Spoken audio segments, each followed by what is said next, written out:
করছিলেন বুড়িমা? এই জঙ্গলের পাশে একটা কুটির আছে, সেই কুটিরেই আমি থাকি। তুমি একটু দাঁড়াও বাবা, আমি এখনই আসছি। এই কথা বলে বুড়িমা চলে যান। কিছুক্ষণ পর এসে বলেন, এই নে বাবা, এই মাটির কলসিটা রাখ তোর কাছে। কলসি নিয়ে আমি কি করব বুড়িমা? এই কলসি সবাই পায় না বাবা।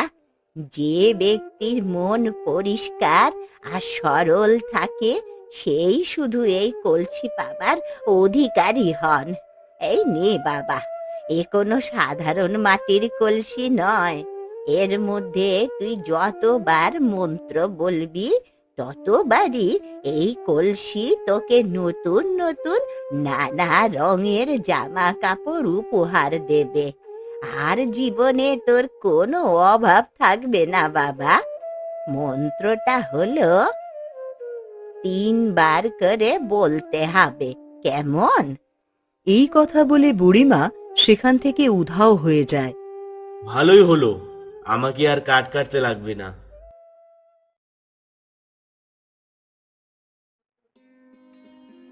দীনেশ খুব খুশি হয়ে বাড়ি চলে আসে। মিমি, এ মিমি, কোথায় গেলি রে? এদিকে আয়, দেখ তোর জন্য আমি কি নিয়ে এসেছি। আমার জামা এনেছো বাবা? হ্যাঁ রে মা, একটা নয়, অনেক জামা হবে পুজো এবার।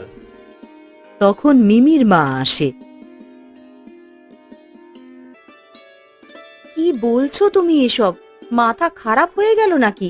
কাঠ না কেটেই বলছো অনেক জামা হবে? হ্যাঁ গো, আমি ঠিকই বলেছি।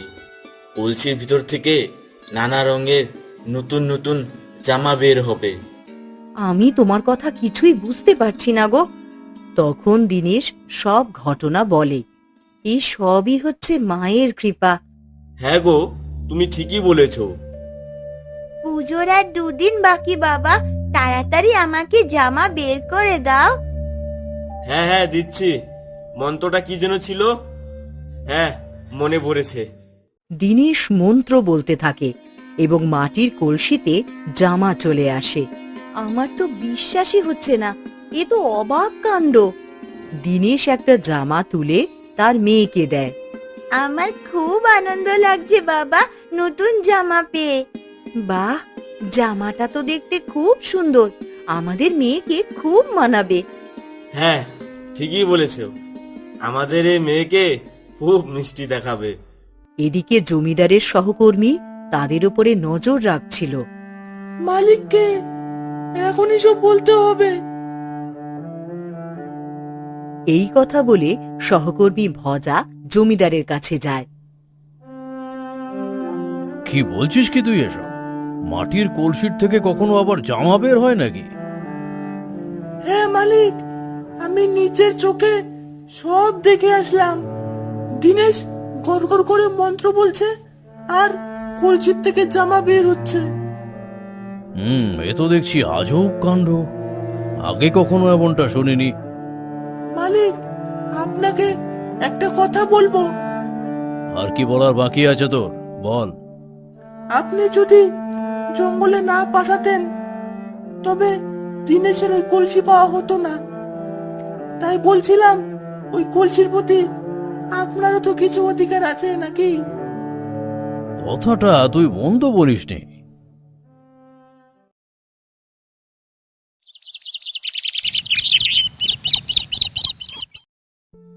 এই কথা বলে জমিদার বাবু তার সহকর্মীর সাথে দীনেশের বাড়িতে যান। দিনেশ, এই দিনেশ, বাড়িতে আছিস নাকি? হ্যাঁ জমিদার বাবু, বলুন, আপনি এই সময়? শুনলাম তুই নাকি এক অলৌকিক মাটির কলসি পেয়েছিস। হ্যাঁ বাবু, আপনি তো ঠিকই শুনেছেন। তা কলসি পেয়ে আমার কথা ভুলে গেলি? মানে? আমার কথা মতো তুই যদি না যেতিস তবে তো আর কলসি পাওয়া হতো না। তাই বলছি, ওই কলসির প্রতি আমারও তো কিছু অংশ আছে, তাই না? আপনি কি বলছেন জমিদার বাবু? প্রাণের ঝুঁকি নিয়ে সেখানে গিয়েছিল, যদি ওর কিছু হয়ে যেত তাহলে আমাদের কি হতো বলুন তো? চুপ করো, জমিদার বাবু ঠিকই বলছেন। এই কথা বলে দিনেশ ঘর থেকে কলসি নিয়ে আসে। না বাবা, তুমি দিও না, এই কলসিটা আমার বন্ধু হয়ে গেছে। মন খারাপ করে না মা, তোমার বন্ধু তোমার কাছেই চলে আসবে। জমিদার বাবু কলসি নিয়ে সেখান থেকে চলে যান।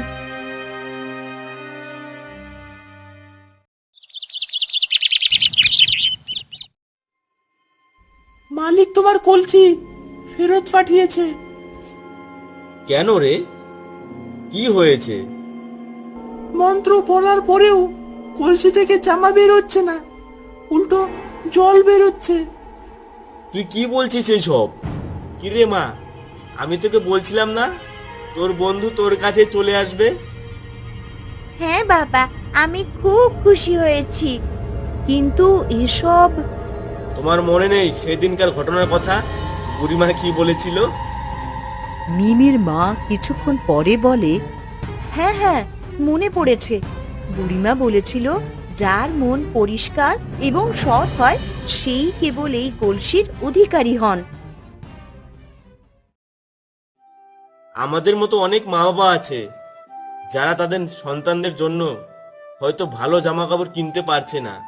আমি তাদের জন্যই কিছু করে দিতে চাই। এ তো খুব ভালো কথা। হ্যাঁ বাবা, তুমি ঠিকই বলেছো।